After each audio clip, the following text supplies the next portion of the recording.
नमस्कार, माझ्या यूट्यूब चॅनलमध्ये तुमच्या सर्वांचं खूप मनापासून स्वागत आहे. सर्वांना गुड मॉर्निंग. आणि आज मी इतकी छान अशी रेसिपी घेऊन आलेली आहे ना तुमच्या सर्वांसाठी. तर खास ती म्हणजेच बेसन मेथी.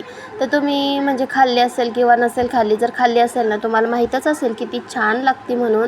तर त्यासाठी काय काय लागतं किंवा ती कशी बनवायची ना हेच मी तुम्हाला आता व्हिडिओमध्ये दाखवणार आहे. चला वेळ न घालवता रेसिपीला सुरुवात करूया. गॅसवरती ना आपण कढई ठेवणार आहोत. लोखंडाची कढई घेतली बरं का मी. त्याच्यामध्ये आपल्याला आहे ना 2-3 पळ्या तेल टाकायचं आहे. आणि तेल टाकलं की छान असं गरम झाल्यानंतर आपल्याला जिरे मोहरी छान अशी तडतडून द्यायची आहे. त्यामध्येच आपल्याला भरपूर असा लसूण टाकायचा आहे. तर लसूण टाकला की लगेच कढीपत्ता टाकायचा आहे. हिरव्या मिरच्या कट केलेल्या आहेत तुम्ही बघू शकता, तर त्यासुद्धा टाकायच्या आहेत. तर त्यानंतर कांदा टाकायचा आहे. तुम्हाला जर हवं असेल ना तुम्ही याच्यामध्ये छोटासा आहे ना टॅमॅटो वगैरे चिरूनसुद्धा टाकू शकता. त्याचीसुद्धा ना जी टेस्ट असते ना ती खूप अप्रतिम लागते बरं का. तर याच्यामध्ये छान असं आपल्याला तेलामध्ये ना हे जे आहे ना कांदा वगैरे सगळं परतून घ्यायचं आहे. आणि थोडंसं हलकं ब्राऊन झालं ना याचा कलर कांद्याचा, आणि लगेच याच्यामध्ये आपल्याला छान अशी धुवून मेथी याच्यामध्ये टाकायची आहे. स्वच्छ पाण्याने धुतलेली आहे मेथी मी. आणि वरून आपल्याला लगेच मीठ टाकायचं आहे. मीठ टाकलं की त्याला ना पाणी सुटतं आणि सॉफ्ट अशी मेथी होऊन जाते. आणि आता इथं आहे ना आपल्याला तेलामध्येच ना ह्या मेथीला आहे ना परतून घ्यायची आहे बरं का. तर खूप जास्त छान अशी परतून घ्यायची. याच्यामध्ये काय लगेच पाणी वगैरे आपल्याला वतायचं नाही आत्ताच. तर याच्यामध्ये आपल्याला बेसन पीठ टाकायचं आहे. आता जेवढी मेथी आहे ना आपल्याला त्याच्यापेक्षा थोडंसं कमी आपल्याला बेसन पीठ टाकायचं आहे, जेणेकरून आपल्याला भाजीची म्हणजे जास्त टेस्ट आली पाहिजे आणि बेसनाची कमी आली पाहिजे. त्याच्यामुळे इथे बघा मी 1 वाटी भरून इथं बेसन पीठ टाकलेलं आहे.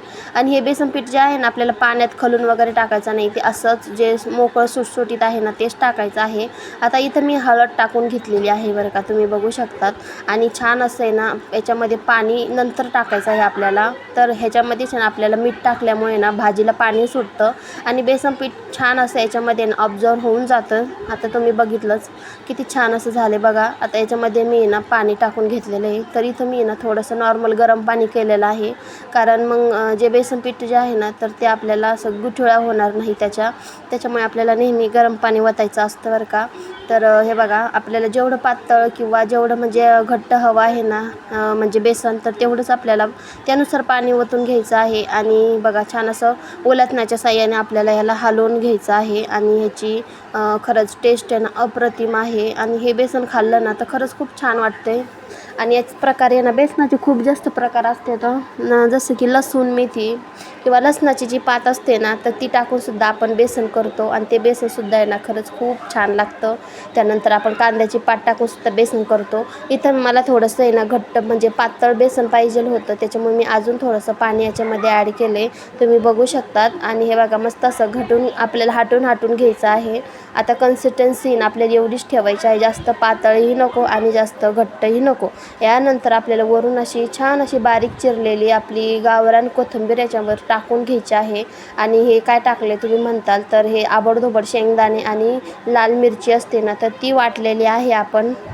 तर मिक्सरमध्ये वाटू शकता, नाहीतर पाटेवर वाटू शकता तुम्ही. आणि ती आपल्याला सगळ्यात वरून टाकायची आहे.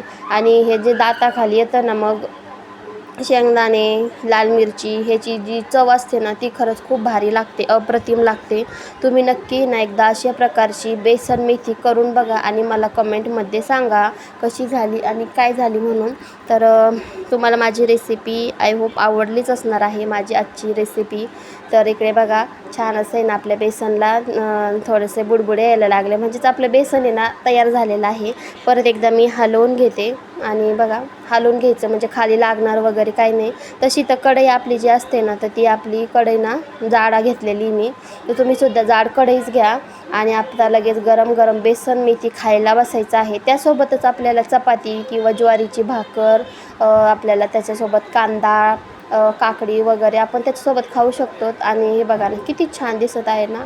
तर तुम्ही बाजरीची भाकर याच्यासोबत सर्व करू शकतात, किंवा आता खरं म्हणलं तर ज्वारीच्या भाकरीसोबत ना अप्रतिम लागतं बरं का. तर तुम्हीसुद्धा अशी पद्धतीची बेसन मेथी एकदा ट्राय करा आणि नक्की खाऊन बघा. हेल्दी पण असते आणि खरंच खूप छान असतं. तर व्हिडिओ कसा वाटला नक्की सांगा. भेटूया नेक्स्ट व्हिडिओमध्ये.